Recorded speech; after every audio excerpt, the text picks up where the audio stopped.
Good afternoon students, स्वागत है आप सभी का हमारे चैनल स्टडी विद अभिमान में।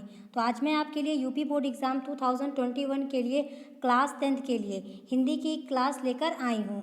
तो अगर अभी तक आपने हमारे चैनल स्टडी विद अभिमान को सब्सक्राइब नहीं किया है तो चैनल को सब्सक्राइब कर लीजिए और बेल आइकन पर क्लिक कर लीजिए ताकि जो भी वीडियो हम अपलोड करें उसका नोटिफिकेशन आप सभी को मिल सके। तो चलिए फिर आज के इस वीडियो को स्टार्ट करते हैं। तो आज के इस वीडियो में आपको पढ़ाने वाली हूँ जो आपके हिंदी गद्य का लेसन 6 है वो मैं आपको यहाँ पर पढ़ाने वाली हूँ। और ये आपका जो लेसन है 6 यह है आपका अजंता। और इसके राइटर कौन है? इसके राइटर हैं आपके डॉक्टर भगवत शरण उपाध्याय। तो कल की वीडियो में मैंने आपको डॉक्टर भगवत शरण उपाध्याय जी की जीवनी के बारे में बता दिया है। आज हम इस लेसन के जो भी इंपॉर्टेंट गद्यांश जो आपके एग्जाम में पूछे जाते हैं वो हम यहाँ पर डिस्कस करेंगे। और जो ये आपका लेसन है ये आपके हिंदी गद्य का लास्ट लेसन है। इसके बाद जो आपका हिंदी गद्य का जो सिलेबस है वो कम्प्लीटली फिनिश हो जाएगा। तो ये जो आपका लेसन है लेसन 6 अजंता, ये आपके सिलेबस के अकॉर्डिंग अगर देखा जाए तो ये आपका लास्ट लेसन है। तो जो आपका हिंदी गद्य का सिलेबस है वो कम्प्लीटली यहाँ पर फिनिश हो जाएगा। और ये आपका इस लेसन का पार्ट 1 है। इसके बाद इसका एक पार्ट और बचा है, उसको मैं नेक्स्ट टाइम पर उसको पूरा करवा दूँगी। तो चलिए फिर वीडियो को स्टार्ट कर लेते हैं। आपका यहाँ पे गद्यांश दिया गया है, गद्यांश को आपको यहाँ पे पढ़ना है और पढ़ने के बाद जो भी इंपॉर्टेंट क्वेश्चन पूछे गए हैं उसका आंसर आपको यहाँ पे करना है। तो चलिए देख लेते हैं आपका गद्यांश क्या दिया हुआ है। आपका यहाँ पे दिया गया है कि ज़िंदगी को मौत के पंजों से मुक्त कर उसे अमर बनाने के लिए आदमी ने पहाड़ काटा है। किस तरह इंसान की विशेषताओं की कहानी सदियों बाद आने वाली पीढ़ियों तक पहुंचाई जाए, इसके लिए आदमी ने कितनी ही युक्तियां सोची और की। उसने चट्टानों पर अपने संदेश खोदे, तारों से ऊंचे, धातुओं से चिकने पत्थर के खंभे खड़े किए, तांबे और पीतल के पत्थरों पर अक्षरों के मोती बिखेरे और उसके जीवन मरण की कहानी सदियों के उतार पर सरकती चली आ रही है, जो आज हमारी अमानत विरासत बन गई है। ये आपका यहाँ पे गद्यांश दिया गया, इसको आपको पढ़ना है। और ये जो आपका गद्यांश है ये आपके यूपी बोर्ड एग्जाम 2019 में पूछा भी गया है। तो चलिए देख लेते हैं आपसे क्वेश्चन क्या पूछे गए हैं इस गद्यांश से रिलेटेड। आपका फर्स्ट क्वेश्चन क्या पूछा गया है? फर्स्ट क्वेश्चन आपका यहाँ पे पूछा गया है कि उपर्युक्त गद्यांश का संदर्भ लिखिए। तो आपको जब भी आपसे कोई गद्यांश पूछा जाएगा तो सबसे पहले आपको उस गद्यांश का संदर्भ लिखना होगा। आपको वहाँ पे बताना होगा कि जो आपका ये गद्यांश लिखा हुआ है ये आपका किस पुस्तक से लिया गया है, इसके राइटर कौन है, उस लेसन का नाम। ये 3 चीज़ें आपको संदर्भ में लिखनी ही होती हैं। तो चलिए हम इसका आंसर देख लेते हैं। आपका जो फर्स्ट क्वेश्चन पूछा गया आपका कि गद्यांश का संदर्भ लिखिए, तो आपका इसका आंसर क्या हो जाएगा?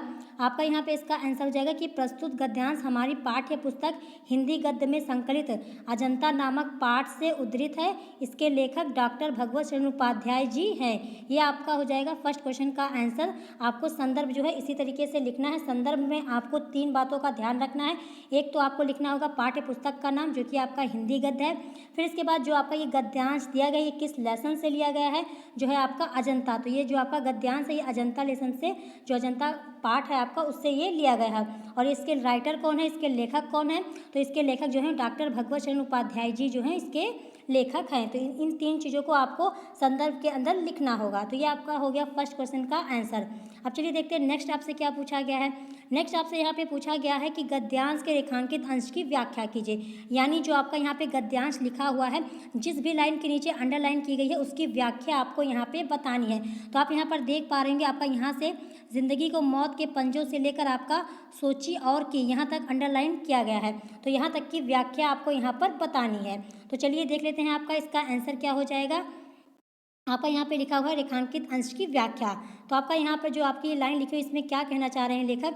आपका यहाँ पे लिखा है कि प्रस्तुत पंक्तियों में लेखक कहता है कि भौतिक शरीर की मृत्यु निश्चित है, इसीलिए ऐसा शरीर से संसार में अमर रहने की कामना करता है और इसके लिए सदैव प्रयत्नशील रहता है। यानी लेखक आपका क्या कहना चाह रहे हैं? लेखक आपका यहाँ ये कहना चाह रहे हैं कि जो भौतिक शरीर है, जो इंसान का शरीर है उसकी मृत्यु तो निश्चित है, लेकिन जो ऐसा शरीर है, ऐसा शरीर से संसार में अमर रहने की कामना करता है और इसके लिए सदैव हमेशा ये प्रयत्नशील भी रहता है। ये आपका यहाँ पर लेखक बता रहे हैं। फिर इसके बाद आपका यहाँ पे लिखा हुआ है कि इसी प्रयास में मनुष्य ने पहाड़ों को काटने जैसा अत्यंत कठिन कार्यों को भी किया। मनुष्य की विशेषताओं की गाथा अनेक शताब्दियों के बाद भी आने वाली पीढ़ियाँ जान ले, इसके लिए उसने बहुत से उपाय सोचे और किए भी। उदाहरणार्थ उसने शिलाओं पर अपने संदेशों और मान्यताओं को खोदा है। इस प्रकार मनुष्य ने अपनी विशेषताओं की कहानी से सदियों बाद आने वाली पीढ़ियों का परिचय कराने के लिए अनेक उपाय सोचे और उनको मूर्त रूप भी प्रदान किया। ये आपका हो गया रेखांकित अंश की व्याख्या, जिसमें आपको लेखक यही बताना चाह रहे हैं कि किस तरीके से जो बहुत पहले लोग थे उनके बारे में आने वाली पीढ़ी जान सके, उसके लिए उन लोगों ने क्या किया था।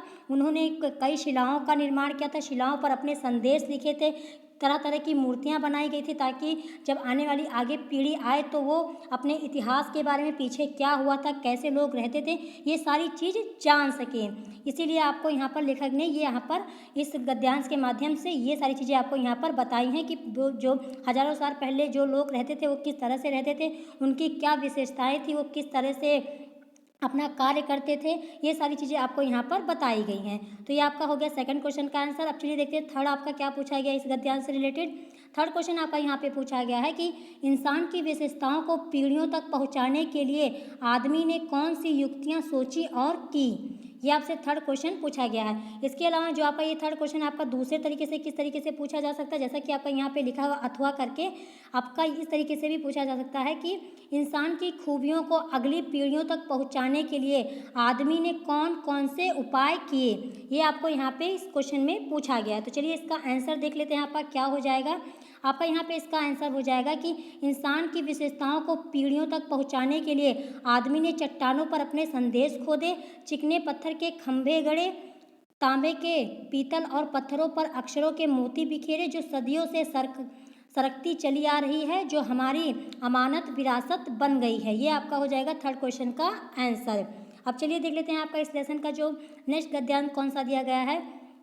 नेक्स्ट आपका यहाँ पे लिखा हुआ है कि और जैसे संगसाजों ने उन गुफाओं पर रौनक बरसाई, चितेरे जैसे रंग और रेखा में दर्द और दया की कहानी लिखते गए, कलावंत छेनी से मूर्तें उभारते कोरते गए, वैसे ही अजंता पर कुदरत का नूर बरस पड़ा, प्रकृति भी थिरक उठी है।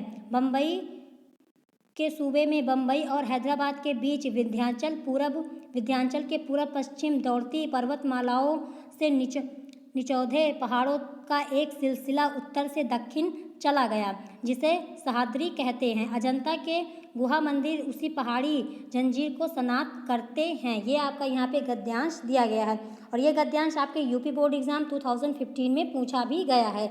तो आपका चलिए इस गद्यांश से रिलेटेड क्वेश्चन आंसर देख लेते हैं कि आपसे क्या क्वेश्चन पूछा गया है। तो आपका जो भी गद्यांश होगा इस लेसन का, उसमें आपका फर्स्ट क्वेश्चन जो है वो कॉमन होगा, यानी आपको उपर्युक्त गद्यांश का संदर्भ लिखना होगा। तो जो भी गद्यांश आपसे यहाँ पे पूछा जाएगा उसमें आपका फर्स्ट क्वेश्चन आपसे यही पूछा जाएगा कि इस गद्यांश का संदर्भ लिखिए। तो संदर्भ आपका क्या हो जाएगा, संदर्भ आपका सेम ही हो जाएगा कि प्रस्तुत गद्यांश हमारी पाठ्य पुस्तक हिंदी गद्य में संकलित अजंता नामक पाठ से उद्धृत है। इसके लेखक डॉक्टर भगवत शरण उपाध्याय जी हैं।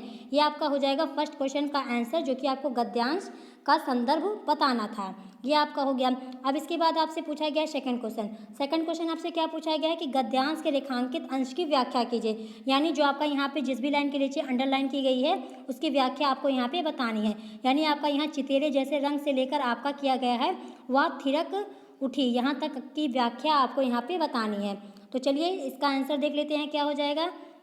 आपका यहाँ पे लिखा हुआ है रेखांकित अंश की व्याख्या, यानी प्रस्तुत पंक्ति में लेखक क्या कह रहे हैं। प्रस्तुत पंक्ति में लेखक कहता है कि अजंता की गुफाओं में बनी मूर्तियाँ और चित्रकलाओं को देखकर ऐसा प्रतीत होने लगा कि जैसे पत्थर का सजीव बनाने वाले कलाकारों ने यहाँ सौंदर्य की वर्षा कर दी हो। तो लेखक क्या कहने जाए, जो अजंता की गुफाएं हैं, जो अजंता की गुफाओं में मूर्तियाँ बनी हैं, जो चित्रकलाएं की गई हैं, उनको देखकर ऐसा लगता है कि मानो पत्थरों में सजीव जिन्होंने इसको बनाया है इसको इतना अच्छा, इतना खूबसूरत बना है कि जैसे लग रहा है मानो पत्थर नहीं कोई सजीव चीज़ बनी हो। ये आपका यहाँ पर लेखक बता रहे हैं। फिर इसके बाद आपका लिखा है कि पत्थर को तराशने वाले कलाकारों ने अपनी छेनी और हथौड़े से पत्थर में प्राण फूंक दिए हैं, पत्थरों को सजीव बना दिया है। यानी क्या कहना चाहे लेखक, जो समय के लोग थे जिन्होंने इस तरह की कलाकारी करके जो अजंता की गुफा में मूर्तियाँ बनाई हैं, इतनी खूबसूरत, इतने अच्छे से उन्होंने बनाई हैं कि ऐसा लगता है कि मान लो पत्थर में किसी ने प्राण फूंक दिए, यानी उन कलाकारों ने उन मूर्तियों में इस तरह से उन मूर्तियों को बनाया है, ऐसा लग रहा है कि उनमें प्राण आ गए हों, वो एकदम सजीव लगने लगी, मतलब जीती जागती मूर्तियाँ लगने लगीं। ये आपका यहाँ पर लेखक ने बताया है। फिर इसके बाद आपका लिखा हुआ है कि चित्रकारों ने अपनी तुलिका के रंगों की सारी पीड़ा और दया के भाव को साकार करने वाले चित्र अंकित कर दिए हैं। मानव की कला यहाँ सजीव हो उठी है। इस सजीव कला में प्रकृति ने अपना भरपूर योगदान दिया है, जिससे अजंता के दृश्य बहुत ही मनोरम प्रतीत होते हैं। यहाँ ऐसा लगता है जैसे प्रकृति उल्लसित हो नृत्य कर रही है। आपका क्या लिखा हुआ है, आपका लास्ट में लिखा हुआ है कि यहाँ ऐसा लगता है कि जैसे प्रकृति उल्लसित हो, नृत्य कर रही हो। तो आपका यहाँ पर जो अजंता की गुफाएं हैं, वहाँ पर जो भी मूर्तियाँ बनी हैं, जो भी चित्रकलाएँ की गई हैं कलाकारों द्वारा, उनके बारे में यहाँ पर आपको लेखक ने डिटेल में बताया है इस गद्यांश के जरिए। उन्होंने यहाँ पर ये बताया है आपको कि किस तरह से जो वहाँ की मूर्तियाँ बनी हैं और कलाकारों ने उन मूर्तियों को इस तरीके से बनाया है, मानो कि वो एकदम सजीव हों, उनमें इस तरह से दया का भाव, सारी चीज़ें इस तरह से उन्होंने बनाई हैं कि ये मूर्तियाँ ना लगकर एक सजीव लगती हैं। ये आपको यहाँ पर लेखक ने बताया है। तो बहुत ही अच्छे से यहाँ पर लेखक ने आपको अजंता की जो गुफाओं में जो मूर्तियाँ बनी हैं, जो चित्रकलाएँ की गई हैं, उसके बारे में यहाँ पर आपको अच्छे से लेखक ने बताया है। तो ये आपका हो गया सेकंड क्वेश्चन का आंसर। इसके बाद चलिए देख लेते हैं आपसे क्या क्वेश्चन पूछा गया है। आपका थर्ड क्वेश्चन यहाँ पे पूछा गया है कि अजंता की मूर्ति कला की कौन सी विशेषताएं इस गद्यांश में बताई गई हैं। तो ये आपको यहाँ पे बताना है। चलिए इसका आंसर देख लेते हैं। आपका क्या हो जाएगा, आपका यहाँ पे इसका आंसर हो जाएगा कि अजंता की मूर्ति कला अत्यधिक जीवंत है। मूर्तिकारों ने उन मूर्तियों की एक एक रेखा को इस प्रकार उकेरा है, उनमें इस प्रकार के रंगों का प्रयोग किया है कि दुख, दर्द और दया के भाव उनमें सजीव हो उठे हैं। मूर्तियों के उभार और आकार भी अत्यधिक सुंदर है। यानी जो अजंता की मूर्तियाँ बनी हैं वो इतनी अच्छी बनी हैं, जैसा लगता है कि वो मूर्ति ना होकर कोई सजीव चीज़ हो, जिसमें जान हो, ऐसा उन्होंने बनाया है। और जो वहाँ के मूर्तिकार थे, जो कलाकार थे, उन्होंने एक एक रेखा इतने अच्छे से की है, इतने अच्छे से उसको उकेरा है और उसमें जो रंग उन्होंने भरे हैं उसको भी ऐसा भरा है कि जैसे दुख, दर्द, दया सारी चीज़ें उसमें एकदम सजीव हो उठी हैं, यानी उसमें सारी चीज़ें जाग उठी हैं। ये आपको यहाँ पर बताया गया है। तो यहाँ पर कुल मिलाकर आपको अजंता की जो गुफाएँ हैं, जो उनमें मूर्ति कला हुई है, जो भी चित्रकारी हुई है, उसके बारे में आपको यहाँ पर डिटेल में बताया गया है। तो ये आपका हो गया थर्ड क्वेश्चन का आंसर। अब चलिए देख लेते हैं आपसे नेक्स्ट गद्यांश क्या पूछा गया है। इसमें नेक्स्ट आपका यहाँ पे पूछा गया है कि आपका यहाँ पे लिखा हुआ है कि पहले पहाड़ काटकर उसे खोखला कर दिया गया, फिर उसमें सुंदर भवन बना लिए गए, जहाँ खंभों पर उभारी मूर्तें विहंस उठीं, भीतर की समूची दीवारें और छतें रगड़कर चिकनी कर ली गईं और तब उनकी जमीन पर चित्रों की एक दुनिया ही बसा दी गई। पहले पलस्तर लगाकर आचार्यों ने उन पर लहराती रेखाओं में चित्रों की काया सिरज दी, फिर उनमें चेले कलावंतों ने उनमें रंग भरकर प्राण फूंक दिए। फिर तो दीवारें उमंग उठी, पहाड़ पुलकित हो उठे। ये आपका गद्यांश दिया गया और ये गद्यांश आप देख पा रहे होंगे आपके यूपी बोर्ड एग्जाम 2014 और 2019 में पूछा जा चुका है। तो आपके एग्जाम के पॉइंट ऑफ व्यू से इंपॉर्टेंट हो सकता है, तो इसको आप अच्छे से कर लीजिएगा। अब चलिए देखते हैं आपसे क्वेश्चन क्या पूछा गया। तो मैंने आपको शुरुआत में ही बता दिया, जो आपका फर्स्ट क्वेश्चन होगा वो आपका कॉमन ही होगा। जो भी आपसे गद्यांश पूछा जाएगा उसका संदर्भ आपको लिखना होगा। तो संदर्भ आपका क्या हो जाएगा इस गद्यांश का कि प्रस्तुत गद्यांश हमारी पाठ्य पुस्तक हिंदी गद्य में संकलित अजंता नामक पाठ से उद्धृत है। इसके लेखक डॉक्टर भगवत शरण उपाध्याय जी हैं। ये आपका हो जाएगा फर्स्ट क्वेश्चन का आंसर, जो कि आपको यहाँ पे बताना था गद्यांश का संदर्भ। अब चलिए देखते हैं सेकंड क्वेश्चन क्या पूछा गया आपसे। सेकंड क्वेश्चन आपसे यहाँ पे पूछा गया है कि रेखांकित अंश की व्याख्या कीजिए, यानी जो भी आपकी यहाँ पे अंडरलाइन की गई है जिस लाइन के नीचे, उसकी व्याख्या आपको यहाँ पे बतानी है। तो पहले आपका यहाँ से लेकर यहाँ तक किया गया है, फिर आपका यहाँ से लेकर आपका इसकी व्याख्या आपकी यहाँ से लेकर यहाँ तक इसकी जो है वो अंडरलाइन की गई है। तो इसकी व्याख्या आपको यहाँ पर बतानी है। तो चलिए हम देख लेते हैं इसका क्या हो जाएगा, इसका आंसर किस तरीके से हम इसकी जो व्याख्या है कर सकते हैं। तो बहुत ज़्यादा नहीं आपको यहाँ पे करना है, थोड़ी सी लाइन के नीचे यहाँ पर अंडरलाइन की गई है, आप देख पा रहे होंगे। आपका यहाँ से लेकर यहाँ तक किया गया है पहले, फिर आपका यहाँ से लेकर यहाँ तक अंडरलाइन की गई है। तो इसकी व्याख्या हम देख लेते हैं क्या हो जाएगी। तो आपका सेकंड क्वेश्चन का आंसर क्या हो जाएगा, सेकंड क्वेश्चन का आपका हो जाएगा रेखांकित अंश की व्याख्या। तो इसमें लेखक आपको क्या बता रहे हैं, लेखक कहता है कि अजंता की चित्रकलाएं वर्तमान स्वरूप में कैसे आईं, इनके पीछे चित्रकारों ने कठोर परिश्रम किया था। पहाड़ को भीतर से खोखला करके उसकी दीवारों और छतों को रगड़ करके पहले चिकना किया गया, तब जाकर उस चिकनी जमीन पर दुर्लभ चित्रों की एक सुंदर दुनिया बसा दी गई। पहले आचार्यों ने लहरदार रेखाओं के द्वारा चित्रों के स्वरूप का सृजन किया, फिर उनके शिष्य कलावंतों ने उन चित्रों में रंग भरकर उन्हें प्राणवान बना दिया। तो आपका यहाँ पर क्या कहना चाहिए लेखक, जो आपकी अजंता की जो गुफाएं बनी है, जो उसमें चित्रकारी की गई है, जो उसमें चित्रकला बनाई गई, जो भी मूर्ति बनाई गई, वो ऐसे ही नहीं बन गई। इसमें बहुत ही कठोर परिश्रम किया गया है लोगों के द्वारा। जो पहले लोग थे उन्होंने पहले पहाड़ को खोदा, उसको उसके भीतर के भाग को जो है उसको खोखला किया, उसकी दीवारों छतों को रगड़ कर उसको चिकना किया, तब जाकर उसमें मूर्तियाँ जो हैं, जो आकृति हैं, उसको बनाई। फिर इसके बाद जो भी उनके लोग थे, उन्होंने उसमें इस तरह से रंग भरे कि चित्र जो मूर्ति बनी उसमें एक तरह से जान आ गई। ये आपको यहाँ पर बताया गया है इस गद्यांश के जरिए। तो सारी चीज़ें आपके यहाँ पर बताई गई हैं। जो अजंता की जो गुफाएं हैं, जो भी उनमें चित्रकला की गई है, जो भी उनमें मूर्तियाँ बनाई गई हैं, वो कैसे बनी, उनके पीछे किन किन लोगों ने कितना बड़ा परिश्रम किया है, कठोर परिश्रम किया है, ये सारी चीज़ें आपको यहाँ पर बताई गई हैं। तो ये आपका हो गया रेखांकित अंश की व्याख्या। अब चलिए देख लेते हैं आपसे थर्ड क्वेश्चन क्या पूछा गया है। थर्ड क्वेश्चन आपका पूछा गया इस गद्यांश में कि पहाड़ों को किस प्रकार जीवंत बनाया गया, गद्यांश के आधार पर स्पष्ट कीजिए। यानी आपका जो पहाड़ है, पहाड़ को किस प्रकार जीवंत बनाया गया है, गद्यांश के आधार पर आपको इसको स्पष्ट करना है।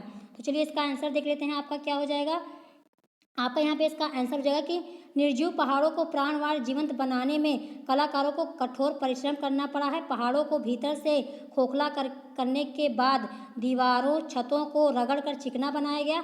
फिर आचार्यों ने लहरदार रेखाओं द्वारा चित्रों का सृजन किया, फिर उनके शिष्यों ने उनमें रंग भरकर उसको सजीव बना दिया। तो ये आपका हो गया थर्ड क्वेश्चन का आंसर। अब चलिए देख लेते हैं आपका नेक्स्ट क्या है। नेक्स्ट गद्यांश आपका पूछा गया है, आपका यहाँ पे लिखा है कि कितना जीवन बरस पड़ा है इन दीवारों पर, जैसे फसाने अजायब का भंडार खुला पड़ा हो। कहानी से कहानी बनती चली गई है, बंदरों की कहानी, हाथियों की कहानी, हिरणों की कहानी, कहानी क्रूरता और भय की, दया और त्याग की। जहाँ बेरहमी है वहीं दया का भी समुद्र उमड़ पड़ा है, जहाँ पाप है वहीं क्षमा का श्रोता फूट पड़ा है। राजा और कंगले, विलासी और भिक्षु, नर और नारी, मनुष्य और पशु, सभी कलाकारों के हाथों सिरजते चले गए हैं। हैवान की हैवानी और इंसान की इंसानियत से कैसे जीता जा सकता है, कोई अजंता में जाकर देखे। बुद्ध का जीवन हजार धाराओं में होकर बहता है, जन्म से लेकर निर्वाण तक उनके जीवन की प्रधान घटनाएं कुछ ऐसे लिख दी गई हैं कि आंखें अटक जाती हैं, हटने का नाम नहीं लेती। ये आपका दिया गया है गद्यांश, और ये भी गद्यांश आपके यूपी बोर्ड एग्जाम 2012, 2014 और 2017 में पूछा गया है। तो ये भी आपका गद्यांश आपके एग्जाम के पॉइंट ऑफ व्यू से इम्पॉर्टेंट है। तो चलिए देख लेते हैं आपसे इसका क्वेश्चन क्या पूछा गया है। क्वेश्चन आपका यहाँ पे पूछा गया है, आपका फर्स्ट क्वेश्चन मैंने बताया ना कि कॉमन ही होगा, आपको उपयुक्त गद्यांश का संदर्भ लिखना होगा। तो जो आपका यहाँ पे गद्यांश दिया गया, इसका संदर्भ आपको लिखना होगा। तो संदर्भ आपका क्या हो जाएगा कि प्रस्तुत गद्यांश हमारी पाठ्य पुस्तक हिंदी गद्य में संकलित अजंता नामक पाठ से उद्धृत है। इसके लेखक डॉक्टर भगवत शरण उपाध्याय जी हैं। यह आपका हो जाएगा फर्स्ट क्वेश्चन का आंसर, जो कि आपसे पूछा गया था कि उपर्युक्त गद्यांश का संदर्भ लिखिए। अब इसके बाद सेकंड क्वेश्चन क्या पूछा गया है। सेकंड आपसे पूछा गया कि गद्यांश के रेखांकित अंश की व्याख्या कीजिए। यानी जो आपका यहाँ पे गद्यांश दिया गया है, जिस भी लाइन के नीचे अंडरलाइन की गई है उसकी व्याख्या आपको यहाँ पे बतानी है। तो आपका यहाँ से कितना जीवन बरस पड़ा है से लेकर आपको कोई अजंता में जाकर देखे, यहाँ तक की व्याख्या आपको यहाँ पर करनी है। तो चलिए इसका आंसर देख लेते हैं, इसकी किस तरह से व्याख्या हम कर सकते हैं। आपका यहाँ पे लिखा हुआ रेखांकित अंश की व्याख्या क्या लिखा हुआ आपका कि प्रस्तुत पंक्ति में लेखक कहता है कि अजंता की गुफाओं में दीवारों पर बने चित्र इतने सुंदर हैं कि उन्हें देखकर लगता है कि दीवारों पर जीवन उतर आया है। तो लेखक आपको यही बता रहे हैं कि जो अजंता की गुफाएं हैं, जो उनकी दीवारें, उन पर इतने अच्छे, इतने सुंदर चित्र बने हैं कि उनको देखकर ऐसा लगता है कि मानो जीवन उसमें उतर आया हो। जो भी मूर्ति वहाँ पर बनी है वो मूर्ति ना होकर एक सजीव लगती है, मतलब इतना अच्छा उन्होंने बनाया है लोगों ने कि उसमें लगता है कि जीवन किसी ने उसमें प्राण डाल दिए हैं। ये आपको लेखक के द्वारा यहाँ पर बताया गया है।